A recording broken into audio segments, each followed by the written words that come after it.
He's a feisty little person. He reminds me of my dog, Mad. I am a dominar of...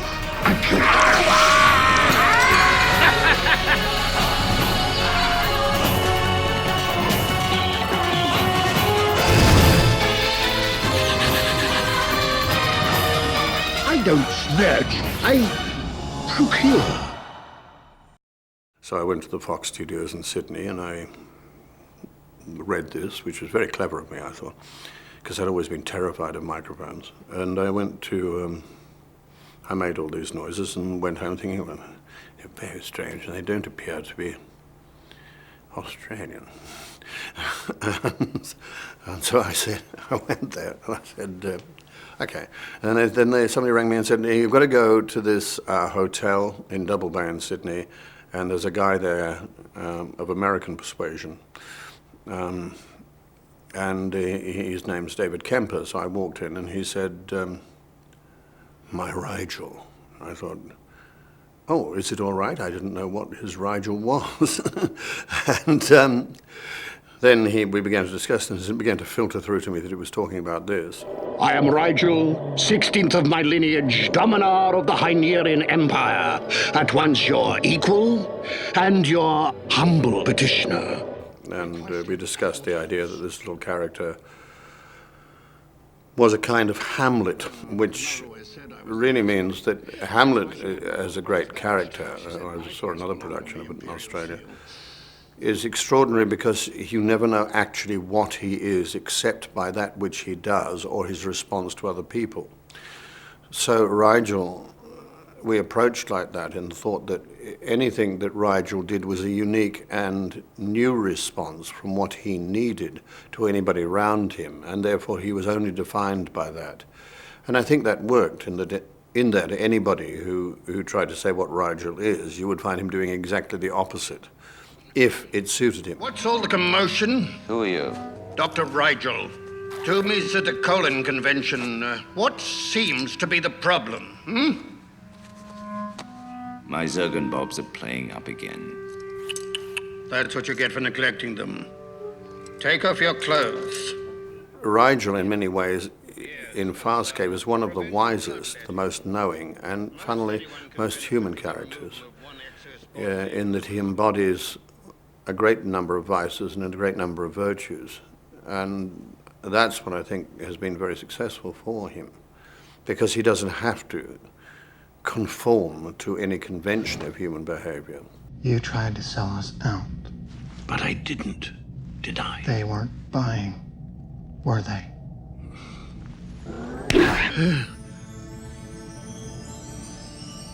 No.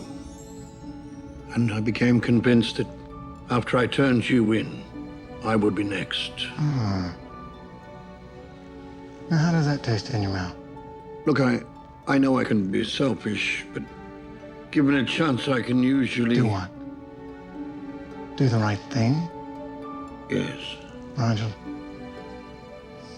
I figure the right thing starts at the beginning of the day, not after you've been caught.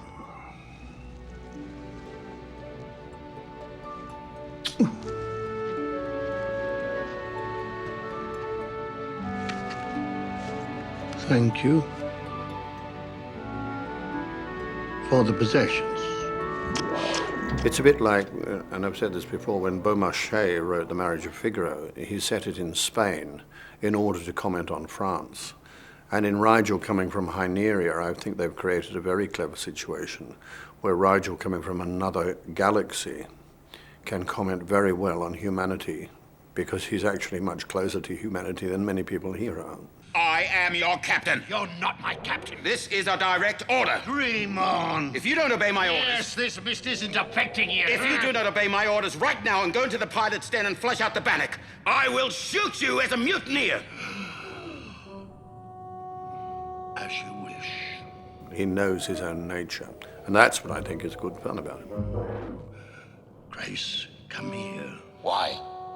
Closer. This is secret. If you try anything... Closer. He is going to go and do what he's going to do, and I'm sure he would be entirely despotic as a ruler, but nice if he were on the right side, you know.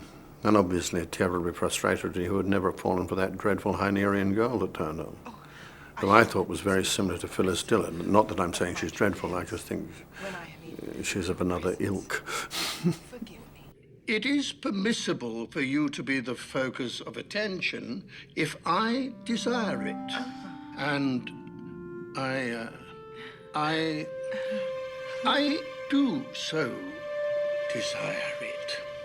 It's interesting that people think of Rigel as in some way gluttonous. Oh, that's...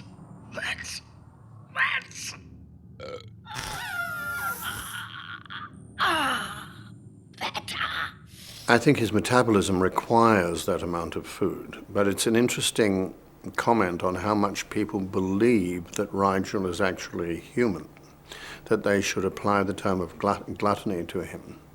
I mean, a cow has 2 stomachs and it eats a lot of grass, but nobody accuses a cow of some kind of antisocial behavior. Well, in some circumstances you can, but especially with the methane. You know, but it's because cows are considered a different species, and nobody would question what is real to that species. But people do question what is real to Rigel, because the success of the show is that they recognize themselves in Rigel, and therefore they recognize his behavior as antisocial in human terms. I personally, of course, think Rigel is incredibly intelligent, much more than anybody else in the journey of Farscape. I also think that he is the wisest. I haven't struck good looking yet, but I think possibly. And I don't find his behavior antisocial at all. He just happens not to be the same as the people who are reading themselves into him, if that makes sense. There's nothing wrong with Rigel's eating, but there are some effects from any wind that may occur there. And of course, as we know, his urination can be lethal as well.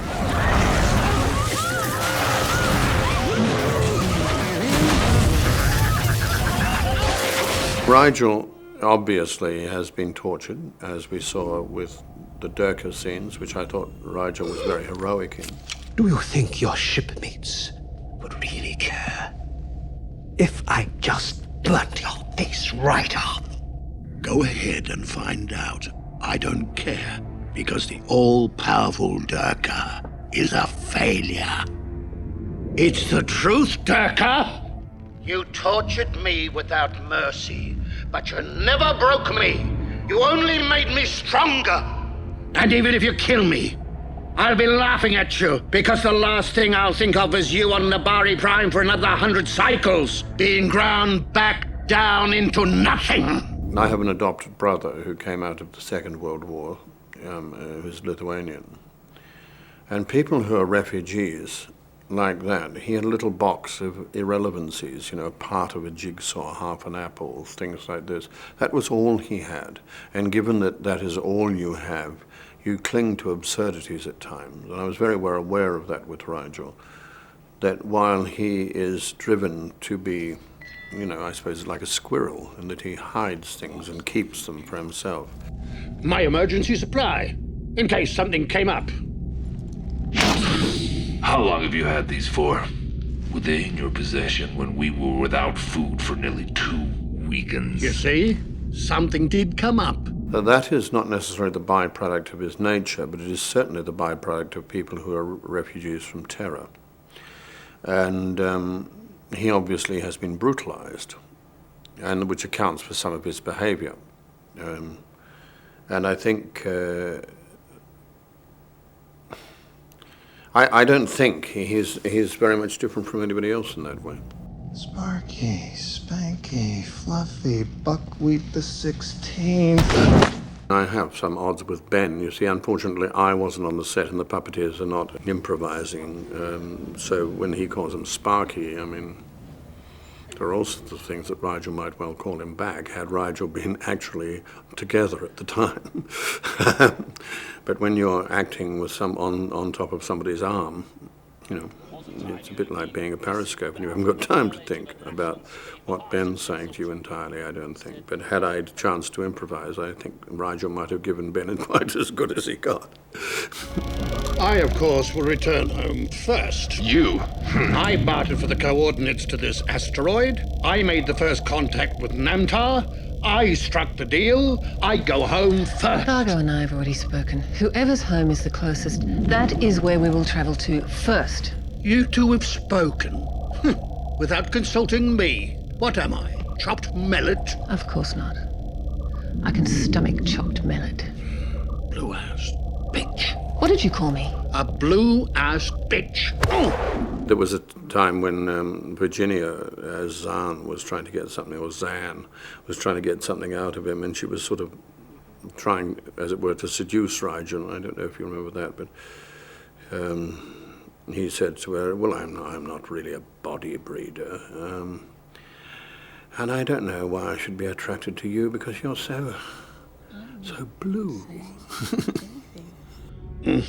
You know, I'm not really a body breeder.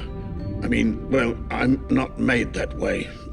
But you do understand pleasure. Rigel, I think, was underestimating his body breeding at the time, as he subsequently got. But I mean, look, it's like at one stage he tried to have sex with Gigi in a barrel, which I'm sure several people would have liked to have done. And though I don't often see her in barrels, I shan't do that pun because I live near a place called Bowral and she's never really there. But because Gigi is the daughter of one of our great entrepreneurs in Australia, Michael Edgley. I've seen you looking at me. You want to be a provo? You gotta practice subtle. Oh, but don't get your shivvies in an uproar. Like I care. So Rigel was quite happy to try and, as it were, knock off Gigi, but wasn't quite so keen with a blue priestess. Because they're both a bit blue, really, aren't they? Probably there is too much between Zan and Rigel in blueness to make them attractive to each other. You honestly believe that I could find you appealing? I mean, you're so blue. But obviously Rigel could be attracted. But what I liked about him is that when Dargo's son, as it were, was indulging with what we would call a knee trembler in Australia with Gigi's character, Rigel became extremely moral about it and started abusing her, which I thought was splendid and excellent hypocrisy and very human. Watch where you're going. Watch yourself, slut. What did you say? Out of my way. Zan needs these medical supplies on the station. What's the matter with you, Raj? I heard you. You heard nothing. Freezer chamber. Young half-breed. Any of this getting you wet? I think he had heard of this sex thing before, obviously, and having not been there for about 100 years or something, had a certain delight in discovering that there is no truth in the term that anything unused will atrophy and drop off. Oh, a female. You find this as a theatre director or anybody in power. Unfortunately, you have to guard yourself because they're very lonely positions. And you become vulnerable to somebody who's nice to you. And Rigel became vulnerable to Oren. He may have found her physically attractive, but she was, in Rigel's term, a little common. I think possibly he would have finally found her a bore because she was, well, as I say, she was vulgar. And Rigel, in his aspirations, is not vulgar. He may be in his passions. But given that, any old port in a storm, he fell for that and obviously was made a fool of. I don't want to spend my life running from the peacekeepers. And once I got here, I found a superb bargaining chip. They'll be far more interested in recapturing a full royal than a lowly soldier like myself. You're a soldier.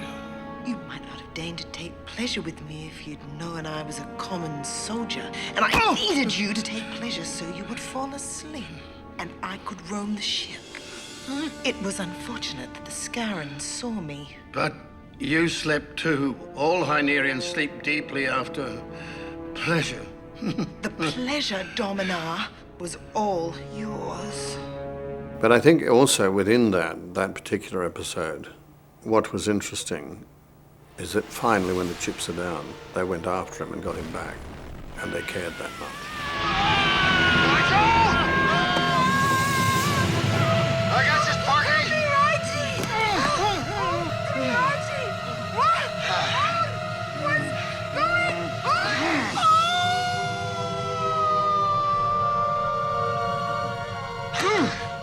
Hey, Buckwheat, how you doing? I will not be taken to task for having a trusting nature. Women. Finally, they had to admit that Rigel meant something to them. Rigel being Rigel, didn't really even say thank you very much, but because he would have done it. Talon. He wears a protector. A family. May I say a few words? He was a lost soul. Searching for... Talon was special. A joy to his mother and a credit to his species. Both of them. With fondness, we lay Talon, offspring of Moya, to rest in his sacred ground. People tend to get schmucky about death or any major thing like that and suddenly go into wailing and carrying on. But in losing a wonderful sparring partner like Zan, why would you diminish the wonderful sparring by suddenly going, oh, I think you're really beautiful and I never meant any of it? Goodbye, you big, beautiful blue bitch. It's a wonderful admission of the humanity of the Hynerian. She is to him the greatest beautiful blue bitch that you could ever encounter. And he honors her for that. To try and say she was something else would diminish him and diminish her. And I think that's enormously important. If you can be the best of enemies, you have a better relationship than no relationship. I'm very devoted to the works of a man called Francis of Assisi. It's the point where you know what your relationship with things are, and you honor those, and you enjoy them, and you love them. And I think anything else is sentimentalizing it. And the one thing I can't stand in the work is sentimentality, because sentimentality is not emotion. And in a lot of modern-day soap on television, things are trivialized, and therefore emotions become sentiments, whereas I think the great thing about Farscape is that it remains hard and therefore real, and therefore infinitely variable, and therefore harder to do, harder to follow, but therefore much more uplifting than something is just going to put me to sleep, or I could get into it any time I wanted to. Rigel, I feel renewed. Zan, are you fully clothed? I'm not wearing a scrap. I'm as nude as a newborn baby. Then go away, and don't insult my eyes with your naked blue extremities. Which ones in particular don't you like? Show them to me. No, thank you. Help! Help! A mad Delvian exhibitionist is forcing herself on me, visually. I miss Rigel, and I at his best, I miss some of his wisdom. And as David Kemper said, you know, Rigel has the greatest overview of most things. Rigel, in fact, is a natural, has a natural alliance with Scorpion, because they both are outsiders observing and are involved at the same time. And therefore, they're... There's a very... Gurdjieff wrote a book in 3 volumes called The Tales of Beelzebub, which are told to his grandson. And Beelzebub is, in fact, a devil, but not quite in the same sense that we refer to him. He is an observer and guardian of the earth. And I think Arthur C. Clarke wrote a novel about these devils that kept appearing and had forked tails and horns and things, and were actually revealed to be people who were helping us order ourselves, but we had seen them as evil. But Beelzebub, in talking to his grandson, with Gurdjieff being the sort of mystic philosopher he was, talks about all the strangenesses of human beings in observing them from the outside. He had never interfered with them, he had merely been there to observe. And I think that's something that Scorpy and Raj are pushed into because of the nature of their alienness. And therefore I think it's wonderful because they can comment on humanity as curious. And I guess that's what I miss. Though I do love the little guy.